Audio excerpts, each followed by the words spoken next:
Welcome back to the Trading Cryptocurrency with Python series. In the last video we got all the way up to the point in our live trading script where we were ready to execute our buy and sell orders. We have all the data we need to actually hit our buy signal and our sell signal. So in this video we'll be focused on what it takes to actually execute those orders on the API. So the first thing we'll need to talk about is the difference between a limit order and a market order. So I'm going to pull up the exchange here.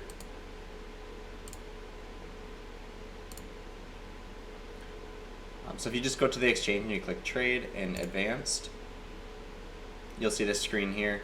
You can see the price candles as well as all of the orders that are currently open on the exchange. And then you'll see this all the way on the right, this place order box. This is how you can, through the user interface of Binance, the Binance website, place orders. But you can see if you, in this place orders screen, you can either select buy or sell and then limit or market. And so what a limit order is placing an order on the exchange for other people to fill. So these orders you're seeing here, these bids and asks respectively, are limit orders that people have posted on the exchange, and they'll only fill if somebody else is willing to make that transaction, whether that be buying or selling at that price. And so if this person is offering, they say they want to buy 0.06 Bitcoin at $65,333, and it will fill once somebody else is willing to actually execute at those parameters. And so you see when you select buy and limit order here, you have to specify the price and the amount that you want to buy or sell. So the difference between, or the benefit of a limit order, is you get the exact price that you want. So there's no question, no confusion there, or no uncertainty what price you'll actually fill, the order will actually fill at.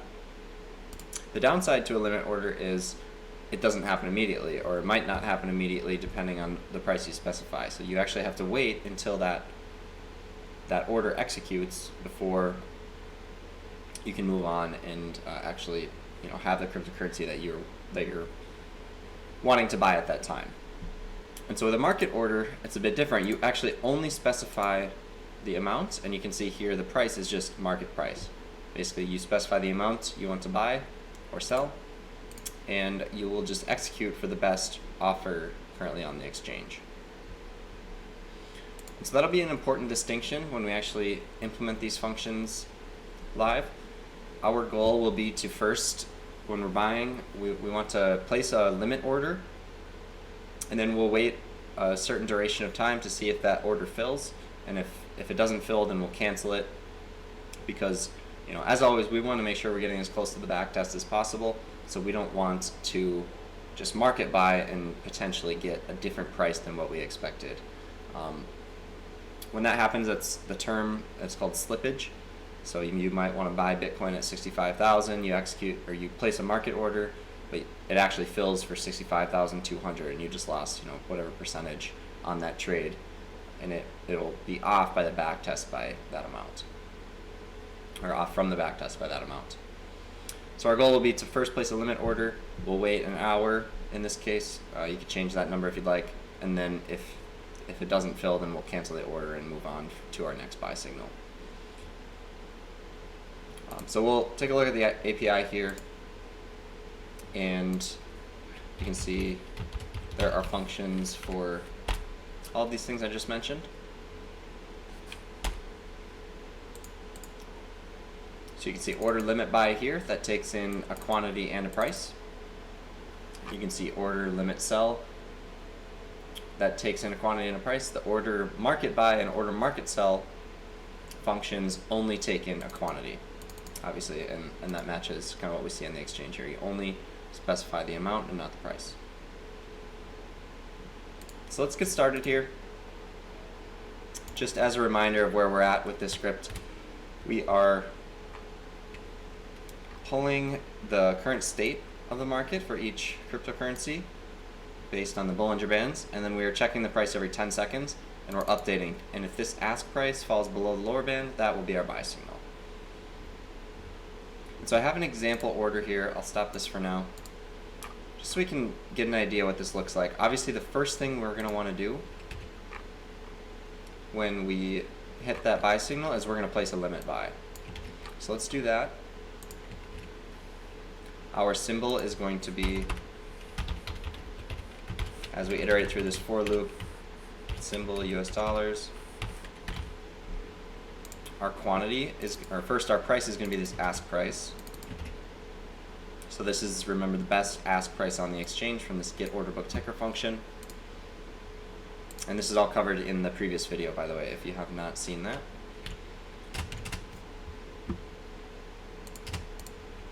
And then our quantity we're going to calculate. So I have a constant variable here specified at $100. I'm just saying every time we place a buy order, it's going to be $100. This is just for testing purposes. We're going to do a small amount for now. I'd always recommend starting small when you're first developing these scripts, and then as soon as you are comfortable with how it's running, then you can, increase that to your liking. We'll start with $100, and we're just going to calculate the quantity that we want. Actually, I believe I think there's a parameter we can use. Yeah, we'll just calculate it. I thought there might be a parameter we can use to specify US dollars, but this is asking for it in the cryptocurrency of interest. So we will do that buy amount US dollars, and we'll divide it by the price. So this will convert our US dollars to whatever cryptocurrency we're buying. Another concept that we'll need to cover is this chunk of code I have here. This is the precision of the order that we want to buy. So just as an example, well, actually, let's just run the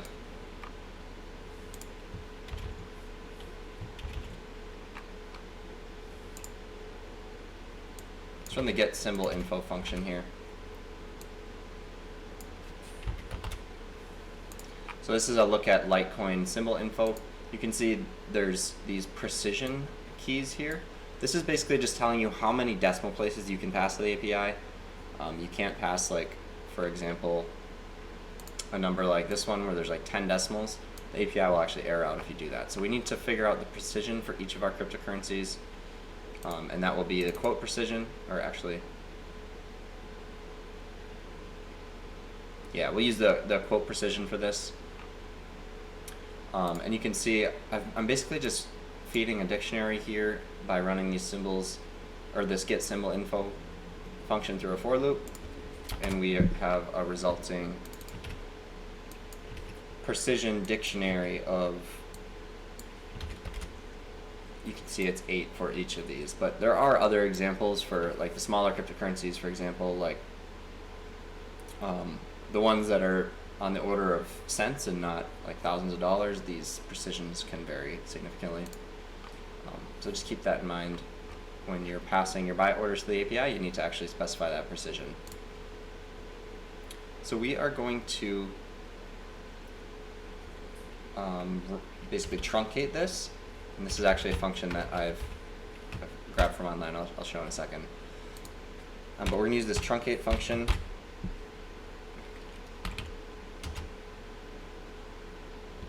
to, and not 8, we're going to truncate to our precision for our symbol of interest. In our case, it will always be 8. We're going to truncate to 8 decimal places there when we pass our quantity. Okay, so then as I mentioned, the next thing we want to do is we are going to continuously check this buy order.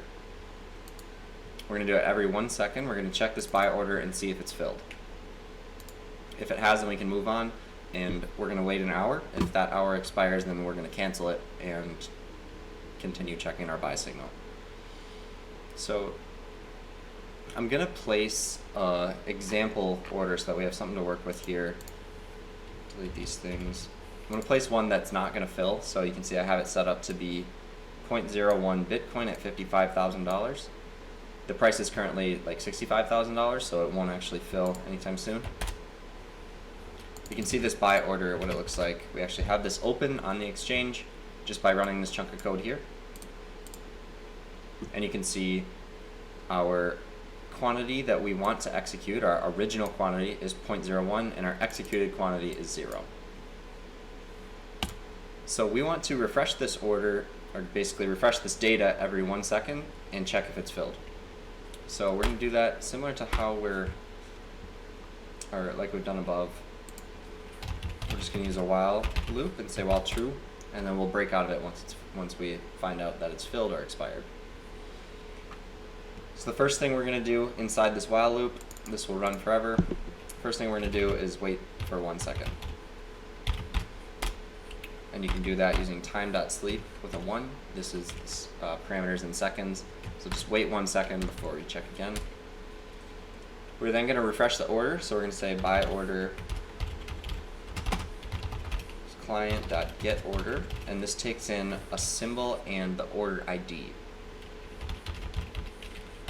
So the symbol is our by order that we've already pulled, or that we created here, basically, this by order.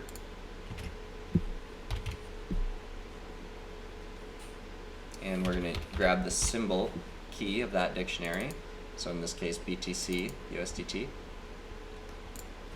and then the order ID, which is also a key in this dictionary.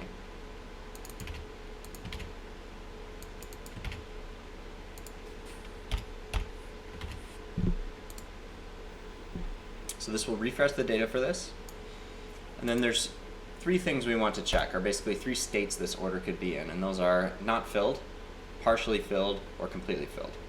And so we're going to check for those things. As I said, we want to cancel it after 1 hour if it hasn't filled yet. So let's start a timer basically before we enter this for loop. I'm going to start a timer, and we'll just say, so we can set this to be datetime.now. And then we'll check how many seconds have passed since we hit that start. So we can do datetime.now minus start. So this will be a time delta object, and we can grab the seconds attribute from that. And we can save this into a variable called seconds since start, or seconds since buy. Okay, and let's just print that to make sure that's working.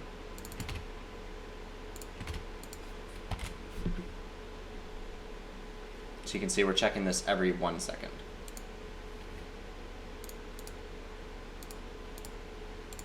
So the next thing we'll do is with if statements, we'll check if this by order has filled. So you can see the keys that we'll be using here is original quantity and executed quantity. If the executed quantity for our by order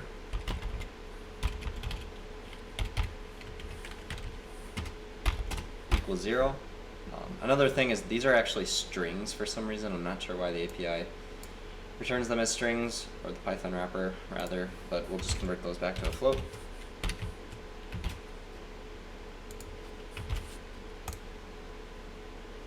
So if this executed quantity is 0 after our seconds since buy variable is greater than 60 times 60, right? 60 seconds in a minute, 60 minutes an hour.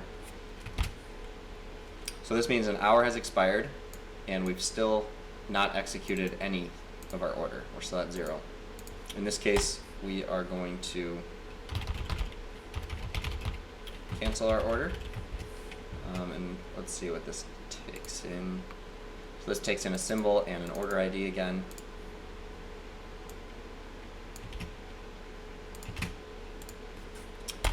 So if we hit this statement, we want to make sure we return our, or I guess our balance unit is already US dollars, so we don't have to reset that to US dollars. But so we didn't buy anything, and we canceled the order, and then we want to break out of that while loop, because we have resolved, basically all of these statements are resolving that buy order. We're waiting for it to fill or expire.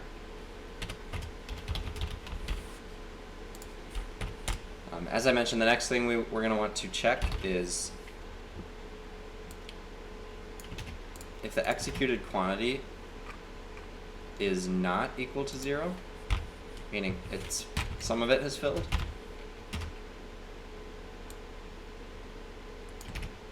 but it hasn't completely filled, so we'll check that by asking, is this executed quantity equal to, and this is called original quantity, or orig quantity.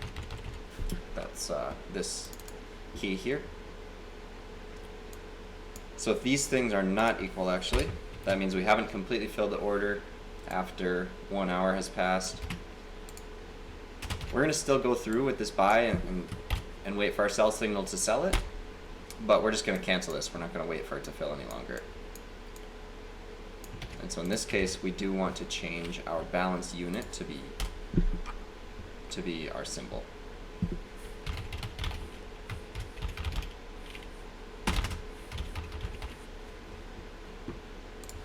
So we've filled part of our order. This is, let's say, no fill.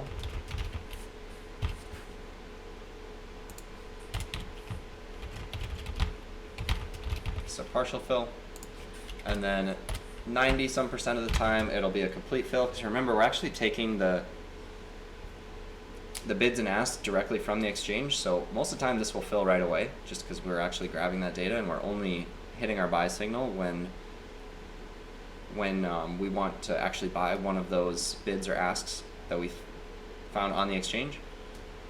So most of the time, the case will be that the executed quantity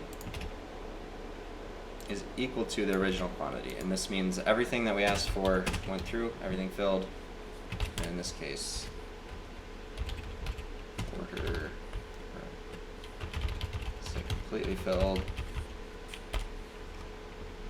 In this case, we don't need to cancel our order because it's completely filled. We can change our balance unit to the symbol, and we can break out. So I'm going to move this chunk of code, and I'll just make sure it runs first. Looks like we're okay. In this case, this was not going to fill anytime soon just because I set the price so low. But this will be kind of the idea of what we're looking for in this buy here.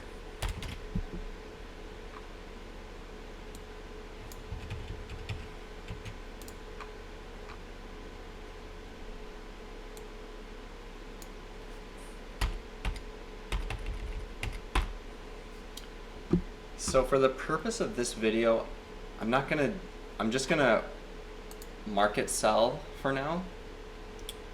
Probably the proper way to do this would probably be to do the same thing on the sell side. I would wait a much shorter period of time for the sells, but maybe wait a few minutes, try to limit sell so you know you're getting the exact price that you want. But then in the case that doesn't fill right away, just market sell the rest. That'll probably fill, again, like 90-something% of the time. For sake of time, we're just gonna order a market sell here, and I'll maybe link to the code that watches the sells. I just think it's probably not necessary to go over that now, just because we did the same exact thing with the buys. So you go through the same process. You get your sell order, refresh the data, make sure it's filled after X amount of time. If it's not filled, you can cancel the original order and then initiate a market sell that will fill almost immediately every time. So this market sell takes a symbol and a quantity. So our symbol will be basically our buy order, or actually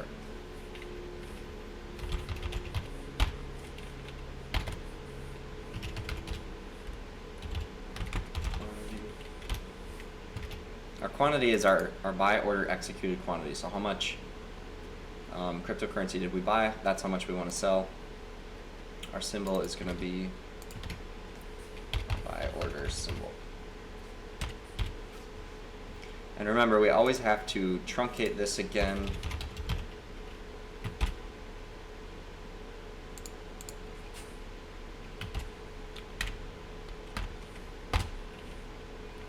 To our precision.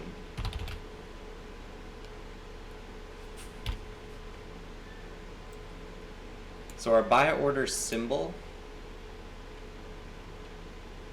this is going to have the USDT on it. So for example, it's going to buy order symbol, but our precision dictionary actually just takes in the cryptocurrency, not the USDT pair. So let's just remove that. We can say replace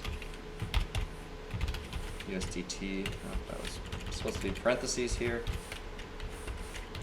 So we'll replace this with a blank string. And you can see the result of that is just BTC. So this will be the value that we want to pass to the precision dictionary, because that's the keys we gave it. So this will return our precision. It'll truncate our executed quantity.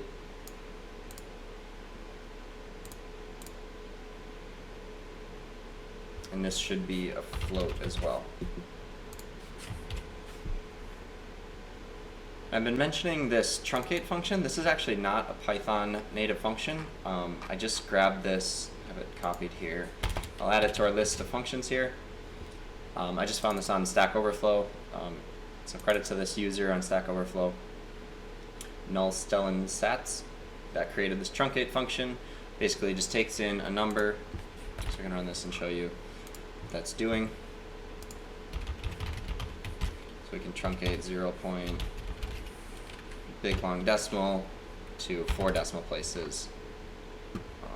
And we need to import math. Might have some other missing imports here, we'll see. You can see this basically just truncates whatever.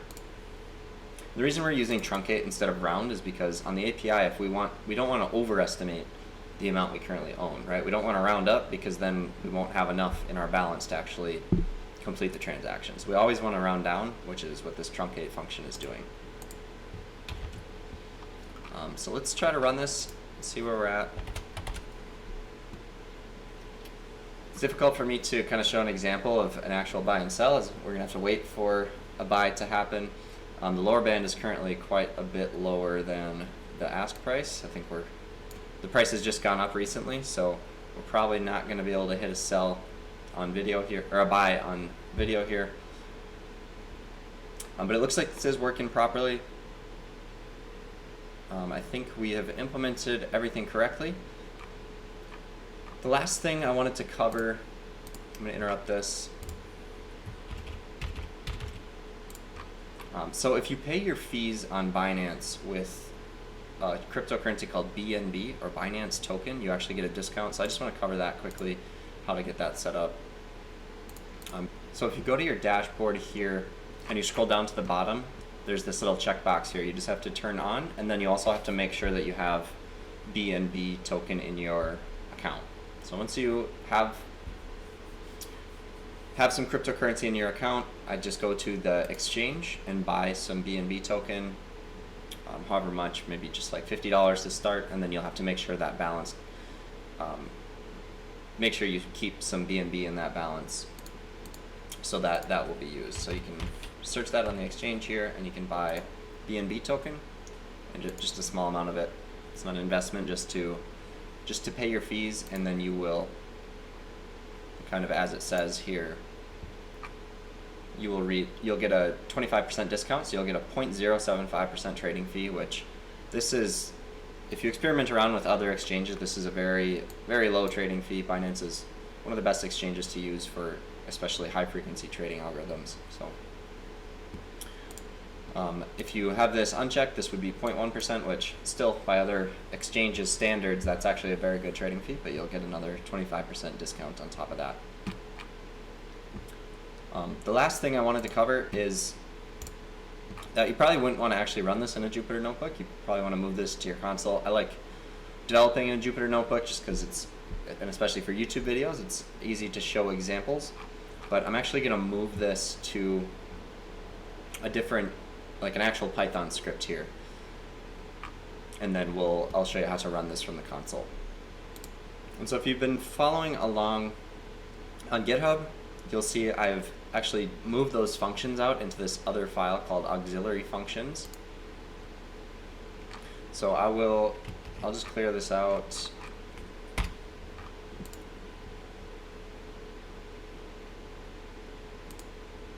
And I'll grab all of our functions here that we need. Just to keep this clean, we'll put all of the functions in this other Python file. And then we'll import all of the functions from this file. Let's actually grab our imports and initialize our client as well in this file.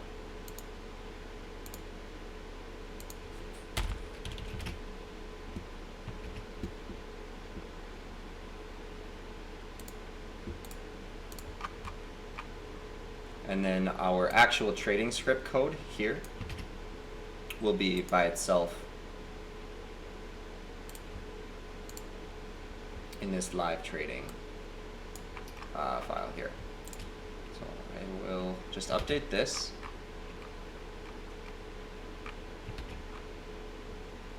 And we can save that. And then how you would run this from, actually let this run live and see how it goes, is you can just open a command prompt. I'm actually using Anaconda distribution right now. So I'll open a new Anaconda prompt, and you can go into this directory, and then you can just type Python, or if you're not using Anaconda, you might have to do Python 3, and you can run this file from here. So this is part 5.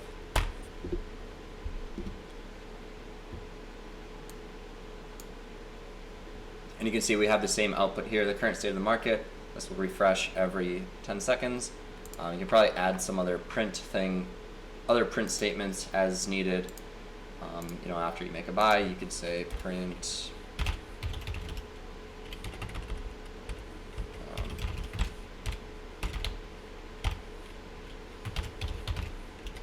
buy order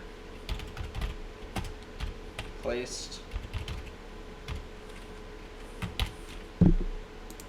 And then you can print that buy order. And remember, this will just be a dictionary, so you can see all the details about that buy order. You can do the same thing for your sells. I'll go through and make some other print statements for this to run, or you can do it yourself. But just before I post the code at the link in the description. If you have any questions about any of these things, kind of covered a lot in this video. Feel free to leave a comment below if you're having any issues. But I think this is a full implementation of a pretty simple cryptocurrency trading strategy using the Bollinger Bands. But I think if you're able to actually go through and understand all of the different components of this, then any more complex strategy you have in mind, or that maybe you've been doing your own research on, if you have something that you want to implement on your own, I think you should have everything you need to do that. That'll be all for this video. Thanks for watching, and I'll see you in the next one.